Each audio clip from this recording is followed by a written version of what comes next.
Hashamaa harka fuunee jaalatamtootaa fi kabajamtoota raadii fuuddi chaayinaalii baga nagaan dhuftanii warri haarawaa taatanii sabskraabii godhaa maatii kotaa jedha galatoomaadha. Amma viidiyoo haaraa qabadhee dhufee jira. Viidiyoon kiyya hadha garaacha kaarotii waliin jedhee qaaraa shunkurtii hunda qopheeffadheera akkatti hojjetamu baay'ee bareeda isaati. Ni jaalattanii baay'ee bareeda sirriitti dhiqamuu qaba. Sirriitti dhiqee jira. Amma viidiyoo dhumaan afaana turaadha galatoomaadha. Amma akkatti bareechisee dhiqee sirrii dhiqamuu qaba garaachi. Bishaan ho'aadhaan sirriitti dhiqnee loomiitti goonee sirriitti dhiqnee hojjennee baay'ee hafuurri isaa sirriitti qulqullaa'ee urgaa'uu qaba. Amma sirriitti dhiqee jira kun kutataa jira. Ni jaalattan jedhee abdiin qaba. Amma viidiyoon alaa hagam viidiyoo dhumaan afaana turaadha galatoomaadha.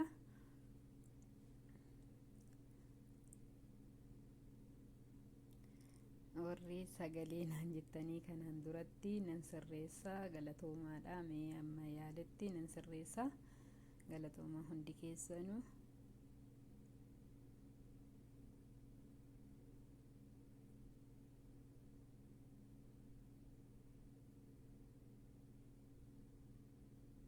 Amma maxxashaa koo irra kaadheen jira. Amma inni ho'uu dhiqoo nan eega.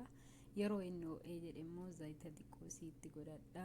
Zayita kanaanii yoo inni immoo zayitni sirriitti ho'ee jedhe immoo ittiin hodhaa duraan dursee garaacha itti godhadha. Garaacha kiyyatti godhadhee garaachi immoo hamma sirriitti inni hodhamu dhiqoo na eega. Yeroo inni sirrii hodhamee inni bishaan baasee jedhe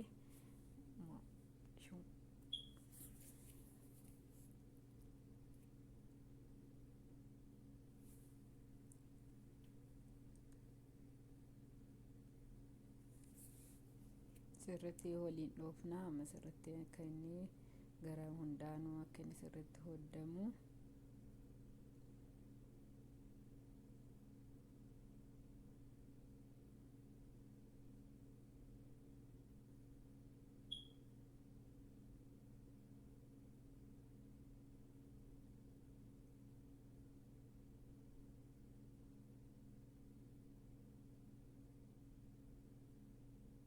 Garaachi baay'ee faayidaa guddaa qaba. Baay'ee bareedaadha.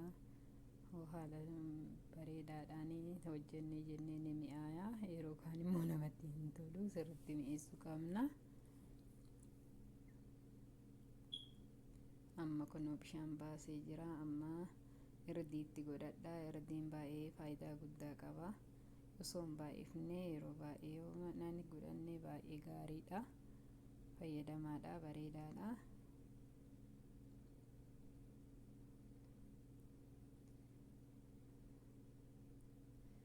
Amma immoo shunkurta itti godhadha. Shunkurta waliin na waddaa sirriitti.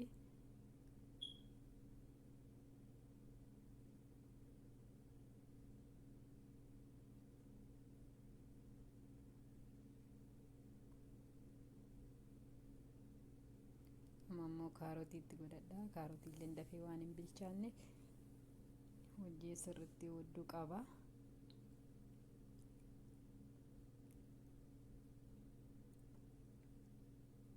Amma qullubbii adiitti godhadha. Qullubbiin adiin baay'ee bareedaadha. Yeroo hojjennu hundaa waan nyaata hojjennu hundatti yoo godhanne faayidaa guddaa qabdi. Qaama keenyaaf illee baay'ee bareeda. Dhibee garaagaraatiifis baay'ee gaariidha. Shunkurtiin adiin fayyadamaadha. Yeroo hundaa baay'ee bareedaadha.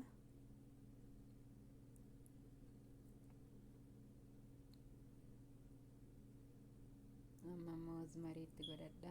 Rozimariin akkuma beektanuu ni mi'eessa. Harcee isaallee ta'ee paawudarii isaallee ta'ee kanallee ta'ee yeroo foonii akka foonii humaamoo itti fayyadamne baay'ee bareedaadha. Amma qaaraatti godhadha. Qaaraa bifa garaagaraatii fi qaaraa gurraacha kanatti godhadha. Ni mi'eessaani.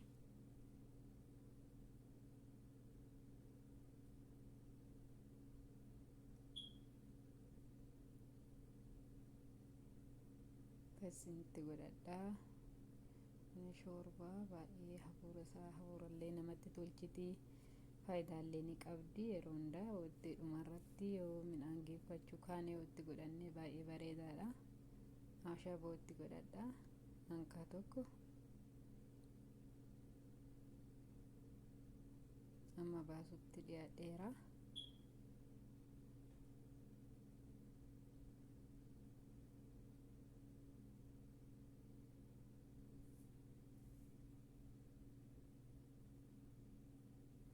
amma dhadhaatti godhadha. Dhadhaan kiyya garuu firiijii keessa ture kanaafi dhadhaa sirriitti itti gootanii baay'ee mi'eessaa. dhadhaa sirriitti itti godhachuudha. zayitii dhiqqeessitanii dhadhaa itti godhattanii mi'aayaa. amma kunoo akkuma argitan kana bareeda ta'ee ga'ee jira. akkuma argitan kana ni jaalattan jedhee abdiin qaba. amma meeshaatti baafadhu qopheeffadhee jira.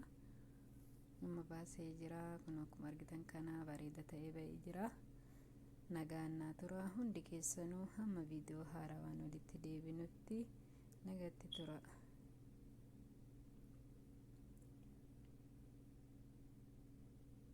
yoo jaalattanii laayikii godhaa.